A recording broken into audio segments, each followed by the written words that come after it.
Rolling? Yeah. Okay. I really think I was a combination of both, a traditional student and a non-traditional student.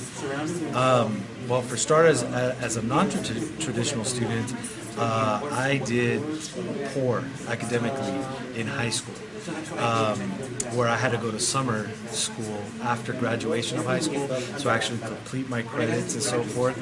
So I wasn't very strong academically, and it was because of the Extended Opportunities program that I was accepted to a university, and I started my college career there. I had to take remedial classes. The more traditional aspect of things was I was going full-time. Technically, I didn't have to work, but if I wanted money to spend, have pocket change, I was required to work, so I would pick temporary part-time jobs here and there.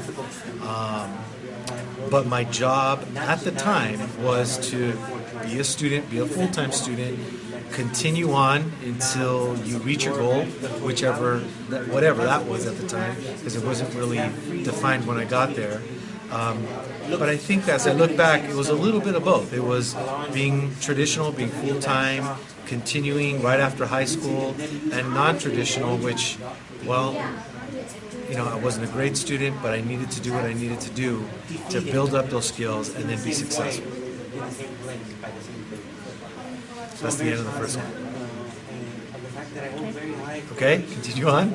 All right.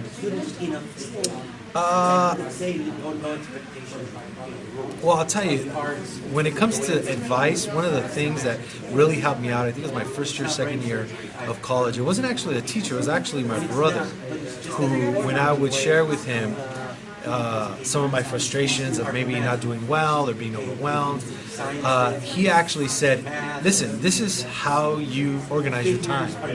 Believe it or not, up until that point, I had no idea about anything regarding time management and how and why it was even important. So it was something that was foreign to me, but once he kind of explained it to me and laid it out, I soon realized, like, wow, okay, yeah, it takes a little extra work, but definitely helpful. So from that moment forward, I have been a time management monster, where now, I'm a complete follower of Franklin Covey and all of his time management skills. So that was something that was really helpful. Some of the obstacles that I encountered along the path, I'll tell you, being an introvert. A lot of people seem surprised when they find out that I am an introvert, but absolutely, without a doubt, I am. What that means specifically is, I could be around people and I get a charge by sharing and being around other folks, but when it comes time to recharge, I need to be alone. It's okay for me to be alone with my thoughts, and I do recharge to kind of get ready for the next day or the next assignment. But it was definitely an obstacle, especially because in your college years, you're in a new setting with people you don't know, and all of a sudden, you're kind of like forced to make new friends or not have friends, which was kind of even worse.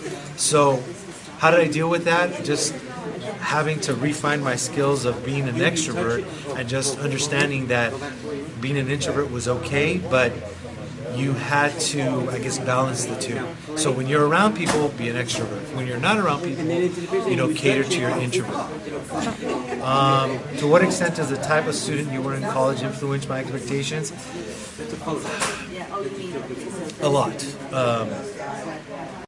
I remember being that kind of student of like, why would you have to read the whole thing if you just kind of glance at it, find the key words, it'll take you straight to the answer?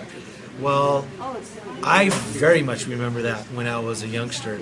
And so when I teach, I'm reminding myself, okay, but what about the students that are just kind of, don't give me the full descriptive story, just cut to the chase and give me the meat. As a teacher, what I try to do is give them a little bit of both. Maybe not just kind of cut and dry say, 1, 2, 3, that's what you need, but maybe kind of make it colorful with some stories as to why the meat of the matter is more important in a broader sense. How do I deal with underprepared students? I I think the one thing that I do that's really, really helpful is I give them a variety of assignments. You know, sometimes it's a written assignment, sometimes it's filling in or doing an assignment together where they have to create a diagram of sorts. But yes, I do hold to the standards. It is a transferable course, so I am mandated to stick to the standards. But if and when they share with me, okay, I'm really having problems with this, being available to them or letting them know what programs and services are available so that they could move on with my help and the help of others.